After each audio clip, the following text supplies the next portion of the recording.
Hello, it's KiwiSylveon, and welcome back to Seduce Me the Atone. In the last episode, we started off by, starting off. I left you here with Suzu saying, "It's about time, let's bail." Unsurprisingly, Suzu was the first out of the classroom, slinging her backpack over her shoulder with ease as she quickly strode out the door. Her seat isn't even closest to the exit, and she always manages to be the first one out of the door. I don't think I'll ever understand that. Me and you both, Naomi.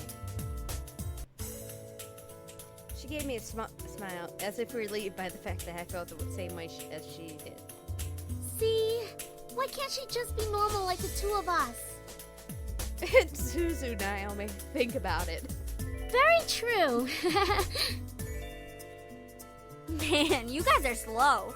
Are you coming or what?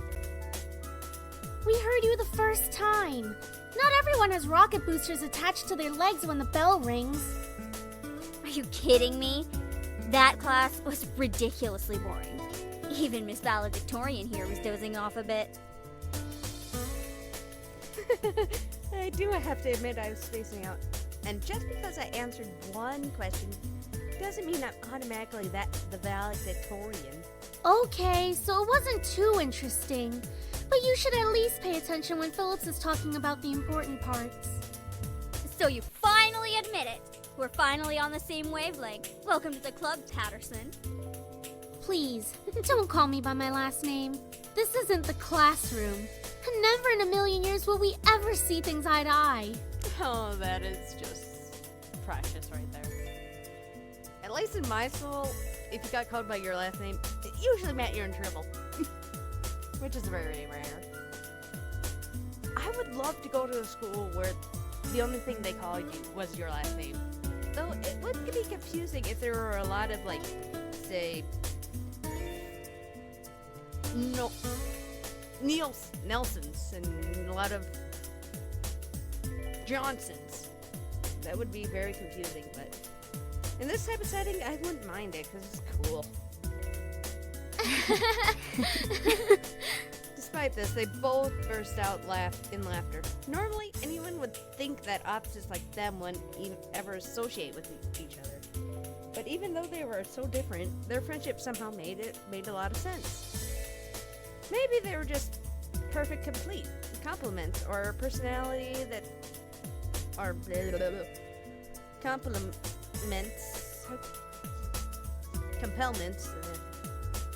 or personality that just didn't dictate the possibility of their friendship. After all, we three had been best friends since preschool. Alright, so where are we heading to first? Cafeteria? I think we can all agree that we're really hungry, especially after hearing about our company's line of deliciously spicy bubblegum. Who would even buy that? I wonder. Me? I would pay good money to get a taste of it. You do like spicy food, after all. Personally, I don't like spicy food. And why is my eye itchy?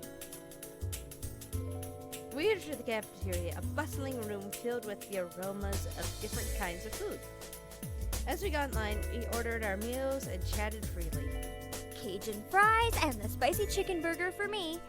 That's my definition of a good meal. I'll take a tuna sandwich and some juice. You're probably going to need water or something to curb all that spicy flavor, Suzu. Sorry, I had to get a drink. I can't be tamed by the likes of that. If it's spicy, then it's gotta be all or nothing. You're crazy! Hell yeah, I'm crazy. I think I'm getting a migraine. How? That makes no sense. That's one thing I don't get. How can she get a migraine from talking about spicy food? Never mind. I think I'll go with just mac and cheese and a soda. That sounds good. As we got our food, we settled down in one of the empty tables, putting our backpacks aside to finally dig into the food. Suzu leaned back in her chair, tilting back so she could rest her feet on the table by her food. All right then. Is there anything we want to talk about? Bored already? I know. Let's talk about say boys, and I will never speak to you ever again. Aw, why not? What's so interesting about talking about guys? Not like any of us are gonna get boyfriends anytime soon. I feel like I'm Suzu right now, just like, boys.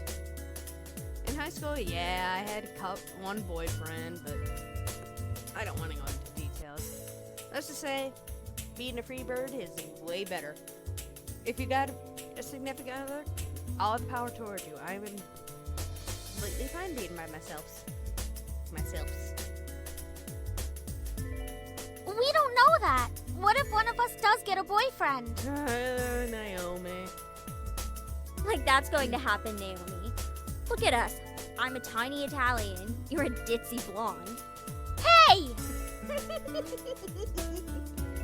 Even though she technically has reddish hair, I don't get the blonde thing. No offense.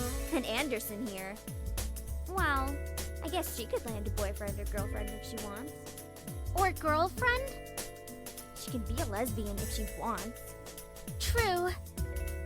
That's okay, Suzu. I'm not sure I want a boyfriend yet. Why not? It's our senior year. Might as well get a boyfriend. Maybe she's just not interested in a relationship, Suzu. Well, it really wasn't about wanting a relationship, but more of there was no one interesting enough to be in a relationship with. Don't get me wrong, I'm an open person, but there are not many interesting guys in the school to go out with. Who knows? Time will tell. Naomi looked at me and wanted to continue this conversation. However, before she could speak, the speakers in the cafe started up and an announcement echoed through the cafeteria. Miss Anderson, please come to the main office immediately. Please bring your things with you. Uh-oh. Oh my. Looks like our plans have been cut short. The men in white coats have finally come to get you. That is actually kind of cool. Suzu, don't joke around. What if it's serious? Fine. If something happens, just call us. Funny enough, something did happen. And it certainly was no laughing matter. I switched the words around, but oh well. Cold. It was really cold. The rain became heavier that afternoon, accompanied by rolling thunder now and then. The skies had turned dark, though I couldn't see any of it under the black umbrella. Not that I was looking up. In fact, looking up was the exact opposite of what I wanted to do. I stared at the grass beneath my feet, unable to look up at the people weeping around me. All I could see was damp grass underneath my feet. Only the monotone eulogies that floated through my ears reminded me that I was at a funeral. It was only when the speeches ended that I finally was able to raise my head. A small gathering of people, mostly made of relatives that I didn't even know were related to me, were huddled around a simple, small grave. For a while, all I heard was the sound of raindrops on umbrellas. If it weren't raining, everything would probably be in a heavy silence. I looked beside me, where my father was standing and holding up a large black umbrella for a small family of 3. His face was emotionless, a strange sight next to my weeping mother. I wondered what was going through his mind. After all, etched into the smooth gray tombstone before us was his father's name. My grandfather, the one who had raised me like his own daughter, had passed away that day. The ceremony was small, only close family were allowed to come. Slowly, though, people began to leave, leaving my father, mother, and me behind at the grave. A man dressed in the clean black suit under the uniform black umbrella of the funeral attendees walked toward us, introducing himself as grandfather's lawyer. He pulled out a few documents from his suitcase and began to read aloud his contents. And now, I shall read Harold Anderson's last will and testament. Only my parents and I were allowed to be present for my grandfather's will. It was under the strict request of his lawyer, and there was a reason why. And to my dearest granddaughter, I give my estate, all the furniture and decor that resides within the house, shall also be given to my granddaughter. What? I couldn't believe my ears. I had earned the family estate. At 18? That was impossible, and yet it was written by my own grandfather's hand. He passed the family estate to her? Why am I not surprised? Dear. Well, did he say anything about what will become of the CEO and chairman position of the Anderson Toys Company? No. It is presumed that the vice chairman will succeed the position. Even to the bitter end, he wouldn't give in. What a stubborn old man. Shaking his head, my father turned to face my mother with a serious expression on his face. About the estate. Should we send her there to get used to the building? It'll be a good place for her to live after high school. Are you sure we should? Why not? This would be a good experience for her. Honey, what do you think? I believe my time is up. I forgot to set my timer again. Yay me. Anyway, it is the end of the episode. I will see you in the next episode. How many times will I say episode in my outro? If you like this, be sure to comment, subscribe, and thank you so much for all the support. I know I didn't do a video because I was completely bogged down for my 3-year anniversary on YouTube. But I want to thank each and every one of you for subscribing, of course, and for being here and supporting me throughout months and months of delays, from sickness to a broken DS capture card to more sickness to work, everything in between. Thank you. Thank you. I know I don't say it often, but I plan to change that. Thank you for supporting me and everything. Anyway, I'm gonna get out of here and get ready to do more of this, because I am planning to just bulk record the entire game, put it up, and voila. And hopefully I'll be better by then too.